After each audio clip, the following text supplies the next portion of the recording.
L'heure est au rendez-vous de l'information sur Canal 2 International. Mesdames, Messieurs, bonjour, bienvenue au journal bilingue. Une co-présentation de Monique Naosifoso et d'Henrique Jean Atembe. Good day, Henrique Jean. Yeah, good day, Monique, and thanks. Welcome to join us on the 1 p.m. Bilingual News.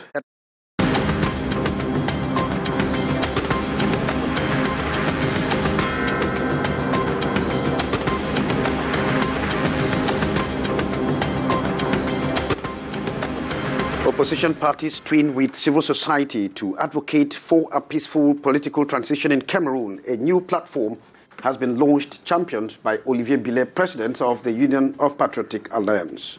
À peine les cendres de l'OTS des enseignants refroidis, c'est celui du corps médical qui est en surchauffe. On a trop supporté les frustrations, la précarité des conditions de travail. Ce sont entre autres plaintes lues hier sur les pancartes des manifestants à Yaoundé. And we shall take a look at the reticence of some women to breastfeed their babies in public. Many say they are ashamed to do that. This will be ahead of World Breastfeeding Day. Après le report de la CAN 2023 janvier 2024, de nouvelles dates pour les 3e et 4e journées des éliminatoires sont connues. Prévues en septembre 2022, les échéances ont été repoussées en mars 2023. L'objectif pour la CAF via cette décision est de permettre aux équipes engagées pour le mondial au Qatar de mieux se préparer pour ainsi représenter le continent loin de la pression. Les précisions dans ce journal avec Aimé Catherine Moukouri.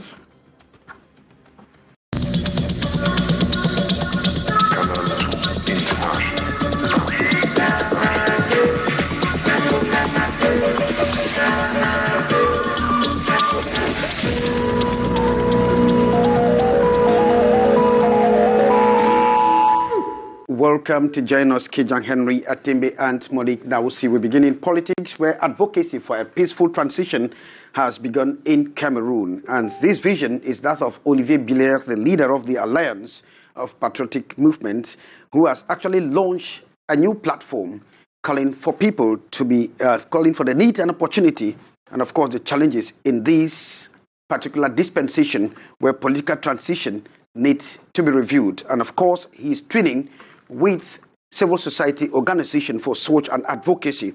Beatrice Ngabo is our Yaoundé Bureau Chief Correspondent. She reports.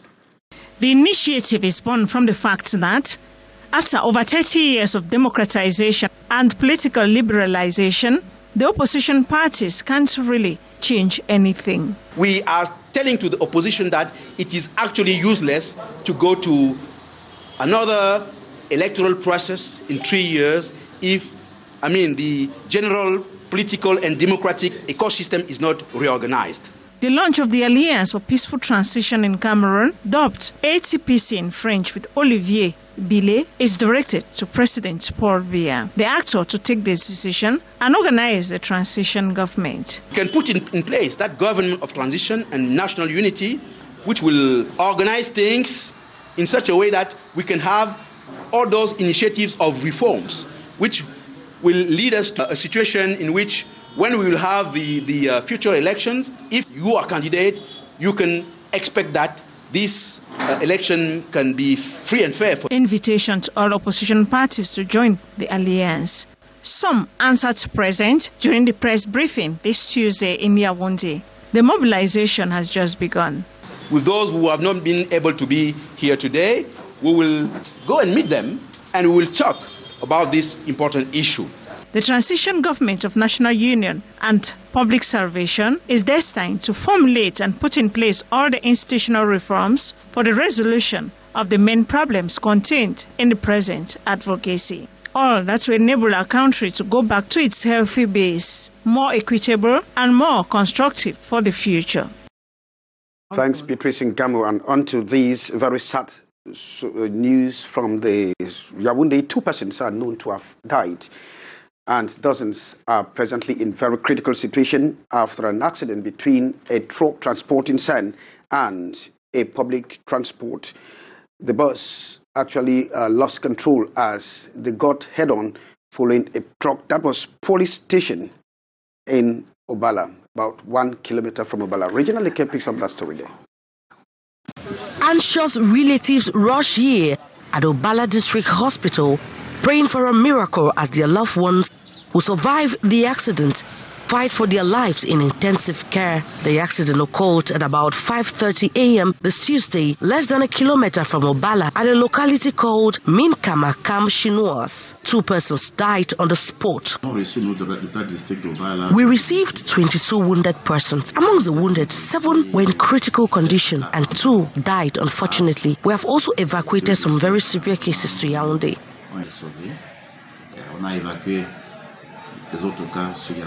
According to reports, the accident occurred when a truck transporting sand to Yaoundé, visibly confused by this station truck carrying timber, violently hit a 30-seater bus who had on board workers of the CCN company heading to Nashtigo. The relatives of loved ones remain inconsolable. My little nephew was one of the victims. One of my friends called me early this morning, telling me there had been a fatal accident and that my nephew was amongst the victims. I rushed to the scene and indeed found him dead with his head destroyed. Calls have once again been multiplied for road users to exercise prudence on the road. Chinalike Thandak reporting they're very unfortunate. The Center for Human Rights and Peace Advocacy, CRAPA, intends to assist more than 40 people who are victims of the conflict in the northwest and southwest regions and, of course, are presently living in the littoral and northwest regions of the country. Now, speaking during an outing, the executive director of CRAPA, Chongsi Joseph, said it is important to help vulnerable people in the face of conflict. Saleh Sherifa reports. The armed conflict in the northwest and the southwest regions of Cameroon since 2016 has exposed many victims to vulnerability in human trafficking. According to Chongsi Joseph, the executive director for Human Rights Association CRAPA, the government has done very little to curb the situation. Speaking during a press cafe in Douala on August 2nd, 2022, the executive director for the Center of Human Rights and Peace Advocacy, Chongsi Joseph, said that it is incumbent in all to help vulnerable persons in the conflict zones.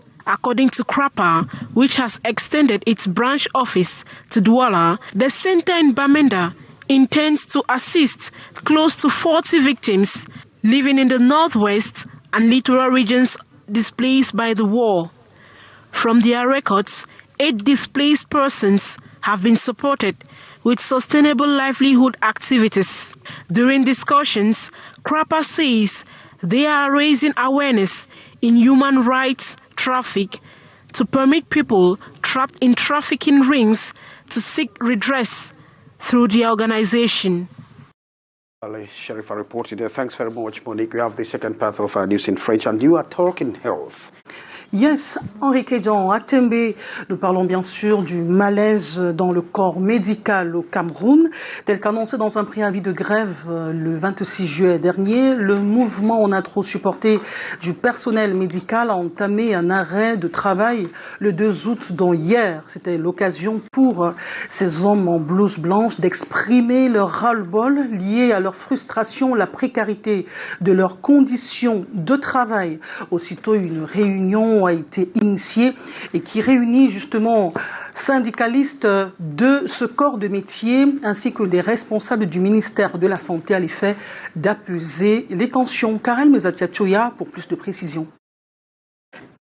Sur ces clichés apparaissent clairement les revendications de ces hommes en blouse blanche. Au cœur figure le reversement de tout le personnel décisionnaire contractuels dans la fonction publique. Il y a également le recrutement des 25 000 temporaires dans les formations sanitaires, l'affiliation des accompagnateurs psychosociaux à la CNPS, le paiement de non-logement, rappel des salaires, avancement, frais de relève, entre autres. Ils veulent faire entendre leur voix, d'où la grève qui a démarré ce 2 août dans le Septentrion. Et elle va s'étendre dans d'autres parties du Cameroun si rien n'est fait, selon des informations glanées au sein de ce mouvement, lequel affirme avoir notifié l'État au plus haut niveau par les canons que voici. Mais jusqu'ici, toujours pas de solution. Solutions qui viendront peut-être de la concertation entre syndicalistes du secteur et responsables du ministère de la Santé publique, ouverte ce jour à Yaoundé. Question d'apaiser les tensions pour un retour au calme, apprend-on de sources bien introduites au sein de ce département ministériel.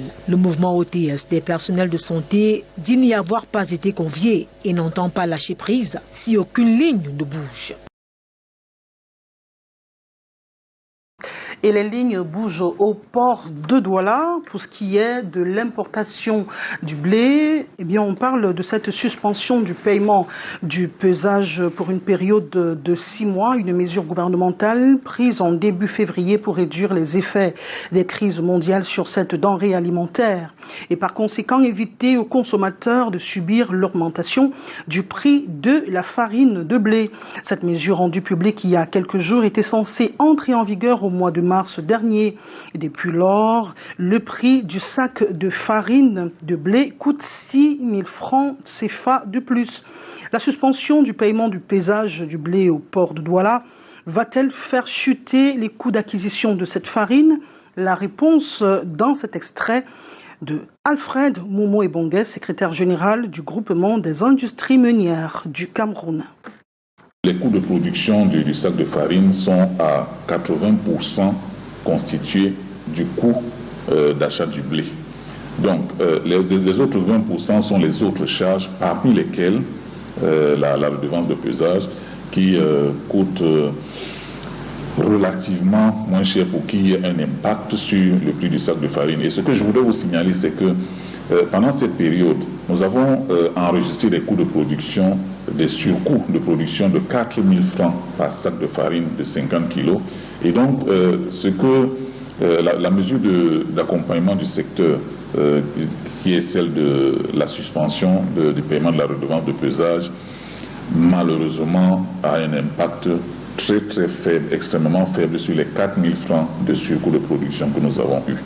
Nous espérons qu'avec l'amorce de la diminution du cours du blé, si cette diminution est stable dans un avenir, dans une période un peu plus longue, eh bien à ce moment-là, le jeu de la concurrence va se mettre en place et naturellement, les consommateurs vont assister à une baisse du coût de la farine. Nous parlons à présent d'un plaidoyer pour une transition politique au Cameroun. 3 partis politiques de l'opposition ont donné leur voix hier à un autre parti appelé les Libérateurs pour lancer ce mouvement. C'était hier justement à Yaoundé. La nécessité, l'opportunité, les défis de ce mouvement ont été présentés aux hommes de médias au cours d'un point de presse. Des précisions avec Serge Alain Ziebou et Delphine Fonkouténé. Ils l'ont baptisé Alliance pour une transition pacifique au Cameroun. Une nouvelle bannière sous laquelle un gouvernement de transition verra le jour pour 3 ans. Ceci pour un avenir politique en toute quiétude. Nous disons au chef de l'État que le Cameroun, qui est aujourd'hui à la croisée des chemins, a impérieusement besoin que cette initiative salutaire soit entreprise par lui-même en tant que patriarche du Cameroun, afin que la vie politique de demain soit une vie politique non seulement équilibrée, non seulement équitable, non seulement juste, mais que cette vie politique-là soit une vie qui donnera satisfaction à nos concitoyens du nord au sud et de l'est à l'ouest. La mobilisation lancée ce 2 août à Yaoundé devant la presse connaît l'adhésion de 3 partis politiques sur la kyrielle qui aurait été approchée par l'initiateur du projet. L'échéance électorale de 2025 doit être mise entre parenthèses, le temps de penser certaines plaies du Cameroun, selon eux. Il n'y a pas eu des états généraux de la politique depuis 32 ans. Il n'y a pas de clivage politique au Cameroun. Lorsqu'on crée un parti politique, on ne sait pas si tu es de droite ou tu es de gauche, si tu es démocrate ou républicain. Et nous souffrons de cette chose qui nous permet de ne pas avoir l'adhésion. Nous demandons au président Biya, il doit sortir, comme il a dit, je laisserai la démocratie au Cameroun. Tous ceux-là qui seront candidats, après ce travail, n'est-ce pas, de toilettage, pourront aller à des élections en étant sûrs qu'ils y participent dans une logique qui est une logique équilibrée, une logique équitable, au sein de laquelle tout le monde pourra gagner parce qu'il a été performant. Après l'Union pour la fraternité et la prospérité, UPF, et les Libérateurs, dont les bilans restent toujours attendus, une interrogation est vite faite au sujet de la longévité et l'efficacité de cet autre programme politique d'Olivier Billet. 13h14 à Semto et à Toum, comme à Banjul, c'est à l'ouest Cameroun. The second part of the news with you, nous parlons justement de l'orientation scolaire après le baccalauréat et A-level. Henri Kedjan Atembe.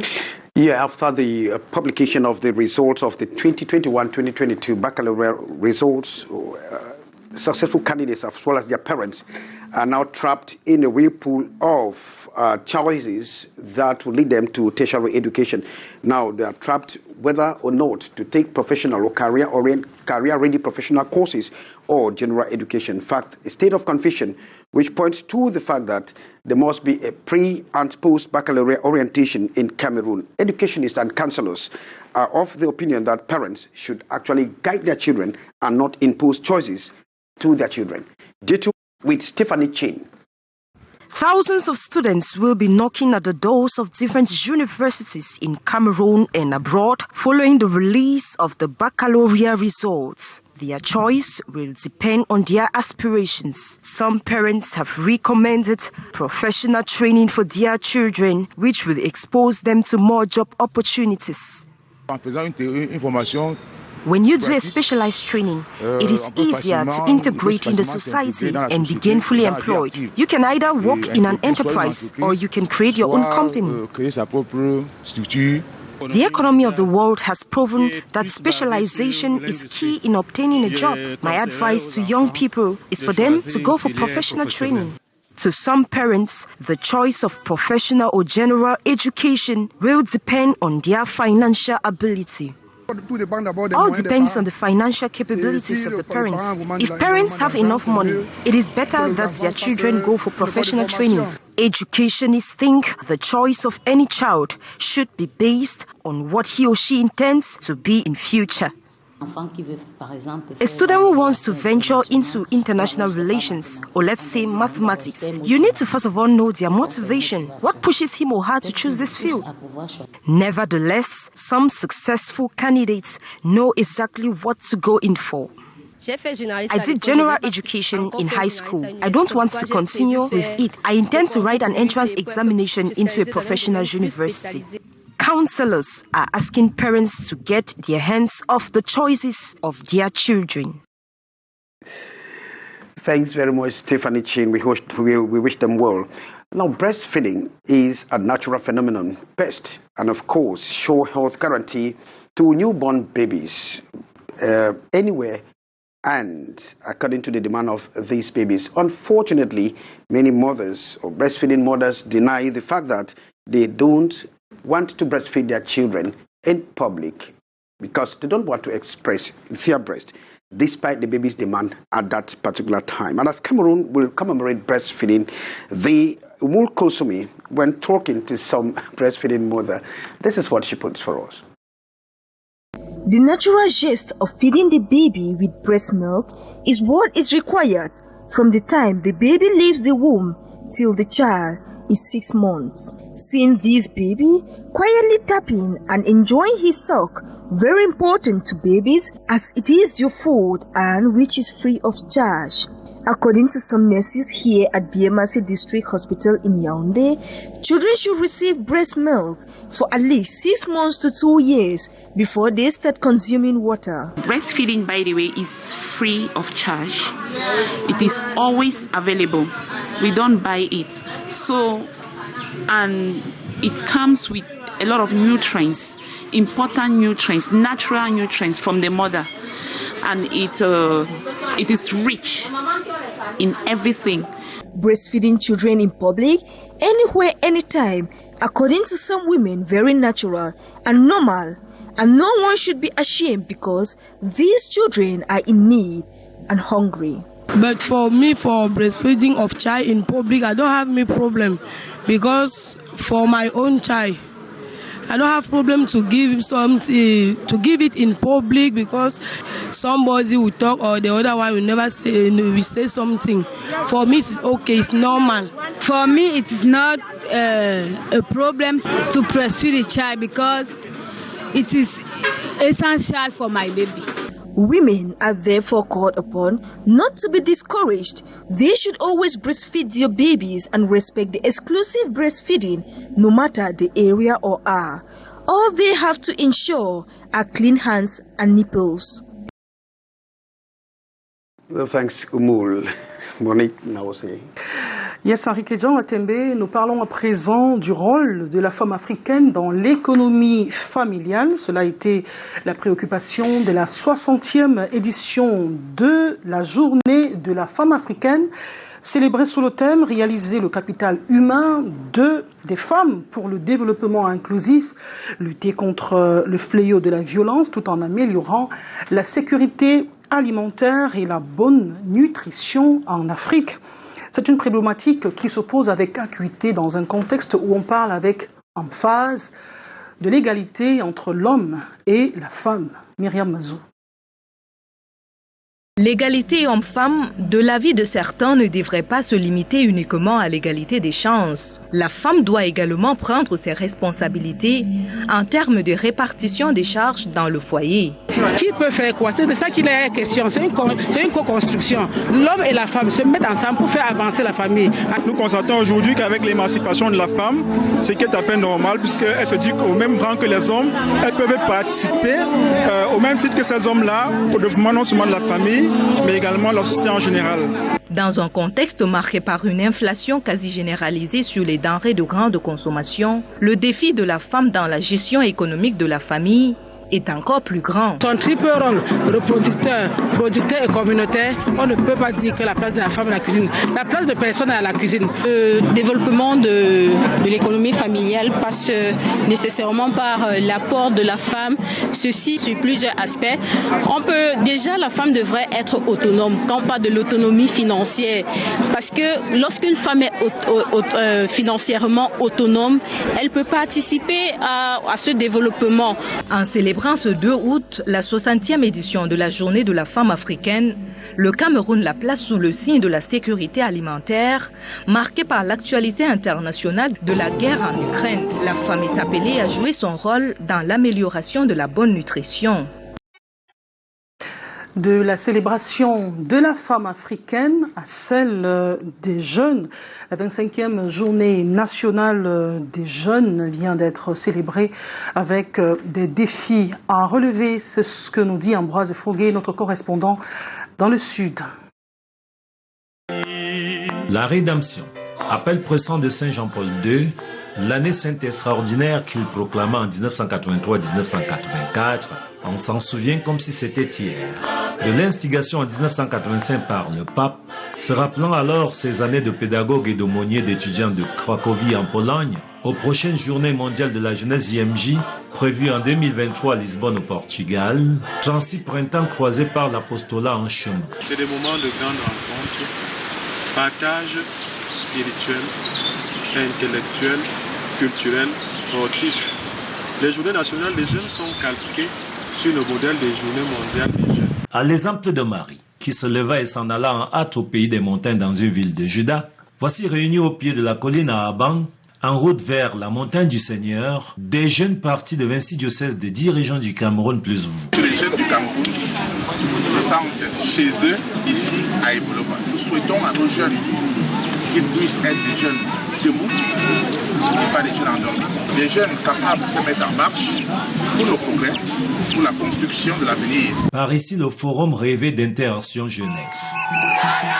Sous la coordination de la Conférence épiscopale nationale du Cameroun, ces journées nationales qui préfigurent les Journées mondiales de la jeunesse, un incubateur de la société de demain par l'Église catholique dans son aujourd'hui, l'Église en sortie. Les 7000 jeunes sont repartis dans les diocèses de Malmayo, Zambelma et Bolova. Tous feront le ralliement jeudi du village des Journées nationales des jeunes au collège Bono de Bolova. Focus sur 2 autres jeunes âgés de 9 ans et 10 ans. Henri Christ et Michel sont des apprentis coiffeurs depuis les vacances. Ce choix a été fait par leurs géniteurs pour les empêcher de se faire ou alors de faire des balades infructueuses durant ces 3 mois de trêve.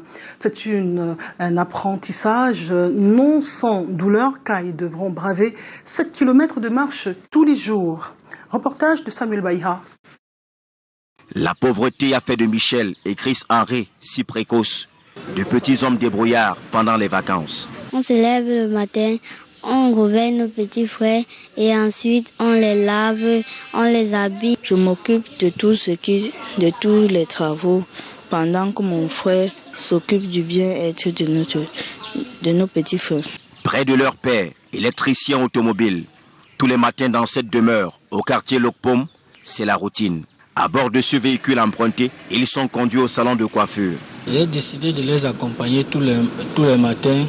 C'est pour un peu plus de sécurité, pour m'assurer du suivi, m'assurer que est-ce qu'ils vont au travail. La maman apprenait le grand frère à raser ses petits frères, mais ils ne s'en sortaient pas bien. C'est là où l'idée m'est venue que ils peuvent vraiment approfondir. 7 km plus loin, à Sikakao, dans la ville de Douala, René, propriétaire de ce salon de coiffure, sans un luxe à envier, attend ses apprentis. Le papa, qui est mon ami, il est venu me suggérer que bon, pour ne pas, lui, il veut que ses enfants se forment dans la coiffure, pour ne pas les envoyer dans la rue comme les autres le font. Il est 8 heures. L'espace de travail est dépoussiéré. Chris Henry, 10 ans, enfile son tablier et se dispose pour tondre le crâne du premier client de la journée. Les deux autres apprentis assis observent avec admiration. Je m'habille d'abord, puis j'habille le client. Après, je passe au nettoyage de la tondeuse. Ça sert à désinfecter les lames de la tondeuse pour éviter les maladies aux clients. Puis, je nettoie les lames de la tondeuse grâce à une vieille brosse à dents ou à un chiffon. La tondeuse, maniée par une main sans grain d'expérience, exécute une trentaine de rotations. 10 minutes après, la tête est chauve et le client sous le charme. Je suis vraiment satisfait. Et je suis impressionné. La soirée est tombée. Les apprentis seuls bravent en 2h30 7 km de marche. De Sikakao à Lokpom, leur lieu de résidence, de petites foulées de bambins qui aspirent à la grandeur. Un exemple qui devrait faire tache d'huile, Henri Kedjan. On parle de l'information hors de nos frontières. Yes, U.S. House Speaker Nancy Pelosi is in Asia for a tour. Speaker Pelosi actually met with Taiwan President Tsai Ing-wen in a visit that has angered the Chinese, who strongly condemn it, saying that the U.S. will pay the price for Mrs. Pelosi's visit. After what is termed a controversial trip to Taiwan, Nancy Pelosi will now leave or has left for South Korea before concluding her visit to Asia. Monique, we have just come to the end of this 1 p.m. Baligua News. Yes, Henri Kedjan Atembe, on parle bien sûr de sport. Après le report de la CAN 2023 à janvier 2024, de nouvelles dates pour les 3e et 4e journées sont connues et bien prévues en septembre 2022. Les échéances ont été repoussées en mars 2023. L'objectif pour la Confédération africaine de football via cette décision vise justement à permettre aux équipes engagées à la Coupe du Monde de Qatar de mieux se préparer. Des précisions dans cet élément que signe Catherine Moukouri. Un calendrier réaménagé par la CAF, celui des éliminatoires de la CAN Côte d'Ivoire 2023. Les 3e et 4e journées ont été renvoyées au mois de mars 2023. Dans un communiqué officiel, l'instance fêtière du football africain justifie ce choix par l'envie d'avoir les 5 équipes africaines engagées au Mondial Qatar assez compétitives, ce qui est pour certains observateurs une bonne nouvelle, surtout pour le Cameroun. Ces 5 nations qui participeront à la Coupe du Monde, c'est un gros avantage. Ça va leur permettre de mieux rouler leurs effectifs et surtout de trouver des sparring partners pour préparer la Coupe du Monde. On sait que c'est dans quelques mois seulement. Ça enlève surtout la pression à ces nations-là qui se devaient de préparer en même temps ces éliminatoires, mais surtout la Coupe du Monde. Après, il faut surtout comprendre que les joueurs reprennent peu à peu le chemin des stades avec les championnats en Europe qui vont débuter dans quelques jours, dans quelques semaines. Donc c'est un gros avantage à tous les niveaux. Déjà, le calendrier précédent ne répondait pas plaisait pas à toutes les équipes qui vont participer à la Coupe du Monde, qui semble très juste avec la. Toutes nos excuses pour la qualité technique de cet élément qui sera corrigé lors de la prochaine édition de l'information sur Canal 2 International. C'est ici la fin du menu du 13h bilingue. Merci de nous avoir regardés à 15h30. Prenez rendez-vous avec Écho des régions, 18h15. Gladys Diba, Ambo sera des vôtres pour le journal en anglais, et à 19h50, Alain Ghislain Kanga pour le journal grand format en langue française. Henri Kedjon Atembe, good day. Good day and goodbye to all of you.